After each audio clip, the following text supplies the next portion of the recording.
இது நாள் வரை நாங்கள் லாபத்தையே பார்க்கவில்லைன்னு யாரெல்லாம் வருத்தப்படுறாங்களோ அவங்களுக்கெல்லாம் வாக்கிய பஞ்சாங்கம் பிரகாரம் அந்த நடுவர் என்ற சனி அப்படிங்கிறது இப்போ மீனராசி மண்டலத்துக்குள் போய்விட்டது. 2ஆம் இடம் தனஸ்தானம், குடும்பஸ்தானம், வாக்குஸ்தானம்.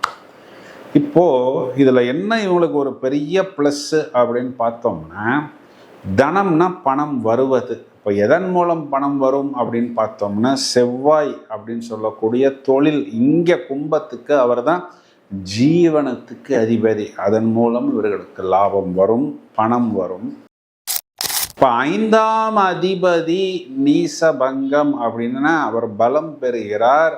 அவர் 6ஆம் வீட்டுக்கு 12ஆம் வீட்டுக்கு அதிபதியாக வருகிறார். அப்போ நோய் எதிரி கடனுக்கு நிவர்த்தி அப்படிங்கிறது வரும். வம்பு வழக்கிலிருந்து வெளியே வரக்கூடிய அமைப்பு, தோல்விகளிலிருந்து வெளியே வரக்கூடிய அமைப்பு.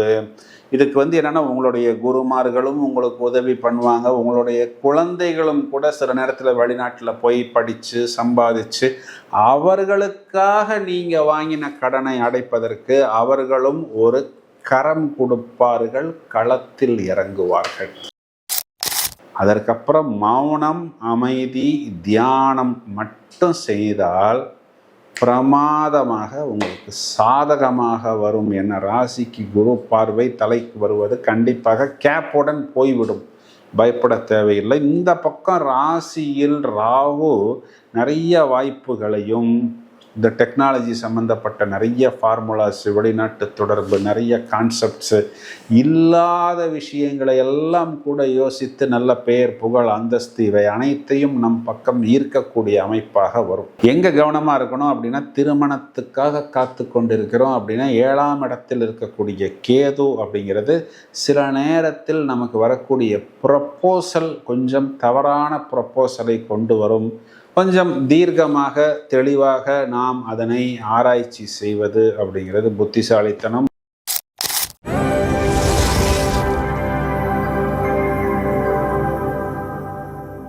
ஹலோ ஃப்ரெண்ட்ஸ், பளிச்சென்று இந்த பங்குனி மாதத்துக்கு உண்டான பலன்களை பார்த்து கொண்டிருக்கிறோம். இந்த பதிவில் நாம் எடுத்திருப்பது கும்பராசி. 7.5 சனியில் நடுவர் என்ற அப்படின்னு வருத்தப்பட்டு ராசிக்கு குரு பார்வை இருந்தாலும் இது நாள் வரை நாங்கள் லாபத்தையே பார்க்கவில்லைன்னு யாரெல்லாம் வருத்தப்படுறாங்களோ அவங்களுக்கெல்லாம் வாக்கிய பஞ்சாங்கம் பிரகாரம் அந்த நடுவர் என்ற சனி அப்படிங்கிறது இப்போ மீனராசி மண்டலத்துக்குள் போய்விட்டது. 2ஆம் இடம் தனஸ்தானம், குடும்பஸ்தானம், வாக்குஸ்தானம். இப்போது இதில் என்ன இவங்களுக்கு ஒரு பெரிய ப்ளஸ்ஸு அப்படின்னு பார்த்தோம்னா, தனம்னா பணம் வருவது. இப்போ எதன் மூலம் பணம் வரும் அப்படின்னு பார்த்தோம்னா, செவ்வாய் அப்படின்னு சொல்லக்கூடிய தொழில், இங்கே கும்பத்துக்கு அவர் தான் ஜீவனத்துக்கு அதிபதி. அதன் மூலம் இவர்களுக்கு லாபம் வரும், பணம் வரும். மெயினாக இந்த இடத்துல புதன் அப்படிங்கிறவர் இங்கே பஞ்சமாதிபதியாக வரக்கூடியது. அவர் 2ஆம் இடத்தில் நீசம் அடைந்து, நீச பரிவர்த்தனைங்கிறது நீசபங்க ராஜயோகமாக வருகிறது. வெற்றி ஸ்தானத்தில் பாக்யாதிபதி சுக்கிரன், பாக்யஸ்தானத்துக்கு 2 ஒளி கிரகங்களின் பார்வை. அதில் ஒன்று சுக்கிரன், ஒன்று புதன், ஒன்று குரு. சுக்கிரன் வெள்ளியை குறிகாட்டுகிறார், குரு தங்கத்தை குறிகாட்டுகிறார். இந்த 2 கிரகங்களுமே நிதி கிரகங்கள். அப்படின்னா என்ன அர்த்தம்னா, பாக்கியத்தில் ப்ரெஷியஸ் மெட்டல்ஸ், நிதி வரக்கூடிய அமைப்பு. இதனால் வரை லாபத்தை பாராத நபர்களுக்கு லாபம் அப்படிங்கிறது வரும். ராசிக்கு குரு பார்வை, லாபத்துக்கு குரு பார்வை, பாக்கியத்துக்கு குரு பார்வை, பாக்யாதிபதி சொந்த வீட்டை பார்ப்பது. இதெல்லாமே எப்படி பார்த்தாலும் பாக்கியம், லாபம், அபிவிருத்தி, மேன்மை அப்படிங்கிறது இவர்களுக்கு வரிசையாக வரும். இப்போ 5ஆம் அதிபதி நீசபங்கம் அப்படின்னா அவர் பலம் பெறுகிறார். அவர் 6ஆம் வீட்டுக்கு 12ஆம் வீட்டுக்கு அதிபதியாக வருகிறார். அப்போ நோய் எதிரி கடனுக்கு நிவர்த்தி அப்படிங்கிறது வரும். வம்பு வழக்கிலிருந்து வெளியே வரக்கூடிய அமைப்பு, தோல்விகளிலிருந்து வெளியே வரக்கூடிய அமைப்பு. இதுக்கு என்னென்னா, உங்களுடைய குருமார்களும் உங்களுக்கு உதவி பண்ணுவாங்க. உங்களுடைய குழந்தைகளும் கூட சில நேரத்தில் வெளிநாட்டில் போய் படித்து சம்பாதிச்சு அவர்களுக்காக நீங்கள் வாங்கின கடனை அடைப்பதற்கு அவர்களும் ஒரு கரம் கொடுப்பார்கள், களத்தில் இறங்குவார்கள். நிறைய பிரச்சனைகளுக்கு இது ஒரு முற்றுப்புள்ளியாகவும் நிறைய வெற்றியின் தொடக்க புள்ளியாகவும் இந்த பங்குனி மாதம் கும்பராசிக்காரர்களுக்கு கண்டிப்பாக வரும். இதில் இன்னும் என்னென்னா, யாரெல்லாம் பிரமாதமான புத்திசாலித்தனத்தை வித்தையை வைத்திருக்கிறார்களோ அதற்கு ஒரு அங்கீகாரம் கிடைக்கல, என்னுடைய ஃபார்முலாவை, என் சாஃப்ட்வேரை, என் கான்செப்டை, என் ப்ராஜெக்டை என் பாஸ் ஒத்துக்கலை, இன்க்ரிமெண்ட் ப்ரொமோஷன் கிடைக்கலன்னு எல்லாம் வருத்தப்படக்கூடிய நபர்கள் கண்டிப்பாக இந்த புதனின் அமைப்பால் இவர்கள் அதனை வெளிப்படுத்தி இந்த ஆன்சைட்டு, வெளியூர் பயணம், வெளிநாடு பயணம் அதற்குண்டான வாய்ப்புகளை எல்லாம் கச்சிதமாக ஏற்படுத்தி விடுவார்கள். எங்கே கவனமாக இருக்கணும்னா, வாக்குஸ்தானத்தில் ஒரு 2 உஷ்ண கிரகங்கள் இருக்கிறது. குறிப்பாக நீங்கள் ஏதாவது வார்த்தையை சொன்னால் சில நேரத்தில் அந்த வார்த்தை உங்களுக்கே ஒரு ஆப்போசிட்டாக மாறிவிடும். அப்போ அந்த வார்த்தைகளை பிரயோகம் செய்யும் பொழுது கூடுதல் கவனம். குறிப்பாக குடும்பத்தில் இருந்தாலும் சரி, நாம் வேலை செய்யக்கூடிய இடமாக இருந்தாலும் சரி, இல்லை ஏதாவது அரசாங்க அதிகாரிகளை சந்திக்க வேண்டிய ஒரு சூழ்நிலை வந்தாலும் சரி, டக்குன்னு வார்த்தையை விடக்கூடாது. என்ன பண்ணலாம் அப்படின்னா, ஒன்றுமே பண்ண வேணாம், பேசாமல் நின்னாலே போரும். நீங்கள் வாயே திறக்காமல் அப்படியே அமைதியாக நின்று பாருங்கள். ஒரு 2 நிமிஷம் பார்த்துட்டு அவங்களே உங்களை ஓகே பண்ணி விட்டுருவாங்க. நம்ம புத்திசாலித்தனமாக ஏதாவது ஒரு வார்த்தையை விட போய் அது அவர்களை நாம் குதர்க்கமாக பேசுவது போல், அவர்களை நாம் ஹர்ட் செய்வது போல் அவர்கள் உணர்ந்தார்கள் என்றால் என்ன ஆகும்? நமக்கு வர வேண்டிய நல்ல விஷயங்கள் தவிர்த்துக்கப்படும். சார், நீங்களே பார்த்து ஏதாவது ஒன்று பண்ணுங்க அப்படிங்கிற ஒரே ஒரு வார்த்தை போதும்.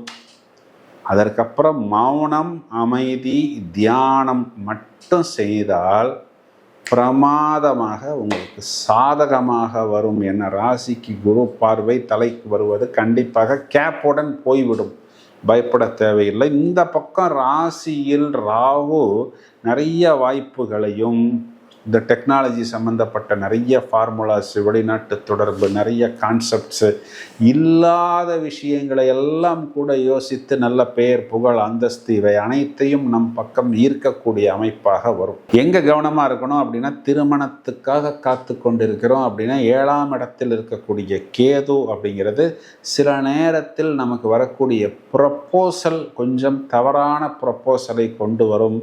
கொஞ்சம் தீர்க்கமாக தெளிவாக நாம் அதனை ஆராய்ச்சி செய்வது அப்படிங்கிறது புத்திசாலித்தனம். 3ஆம் இடத்தில் சுக்கிரன், நமக்கு அவர் பாக்யாதிபதி. பயணங்களால் ஆதாயம், லாபம், பயணங்களால் நமக்கு தொடர்புகள், சில நேரத்தில் அந்த தொடர்புகளால் கொஞ்சம் சிக்கல் இருந்தாலும் ராசிக்கு குரு பார்வை அப்படிங்கிறது கடைசி நேரத்தில் ஒரு பாசிட்டிவ் வைப்ரேஷன்ஸ்னாலேயோ இல்லை ஏதோ ஒரு பிரபஞ்சத்திலிருந்து வரக்கூடிய சிக்னல் மூலமாகவோ தவறான நபர்களின் பிடியில் சிக்காமல் நாம் வெளியே வந்து விடுவது அப்படிங்கிற ஒரு அமைப்பை கொண்டு கொடுக்கும்.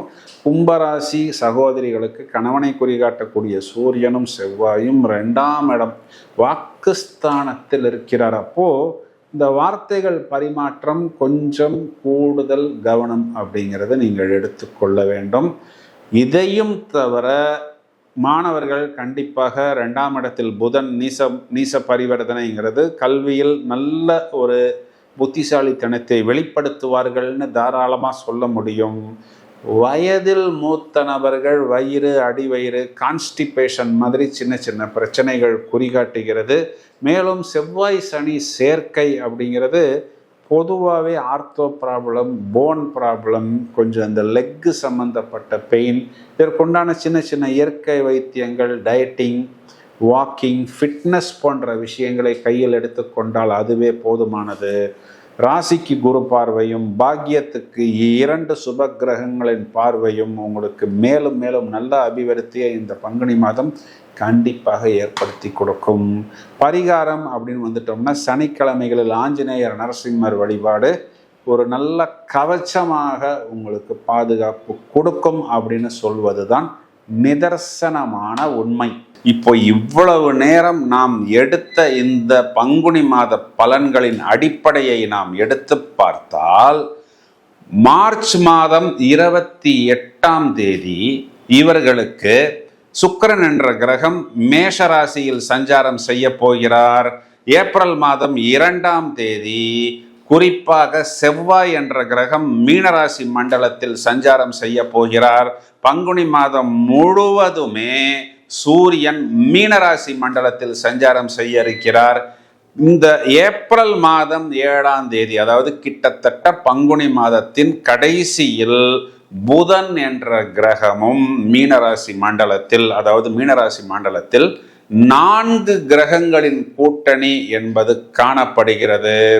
இப்பொழுது நாம் இவ்வளவு நேரமும் பார்த்த இந்த பலன்களானது இந்த கோச்சார பலன்களை அடிப்படையாக மையமாக வைத்து எடுக்கப்பட்ட பலன்கள். இதற்கு மேல் உங்களுடைய ஜாதக பலன்களை நாம் துல்லியப்படுத்தணும் அப்படின்னா ஜனனகால ஜாதகத்தை தான் நாம் எடுத்து பார்க்கணும். பிறகு இந்த செவ்வாய் சனி சேர்க்கை, 4 கிரகங்களின் கூட்டணி மீனராசி மண்டலத்தில், தமிழ் வருட பிறப்பு, இதற்கெல்லாம் தனித்தனியாக நாங்கள் வீடியோக்கள் தயாரிப்பதற்குள்ளோம். இந்த பதிவை உங்களது நண்பர்களுக்கு ஷேர் செய்யுங்கள். தொடர்ந்து இணைப்பில் இருங்கள். மேலும் நிறைய காணொளிகள் தயாராகி கொண்டிருக்கிறது. Thank you friends.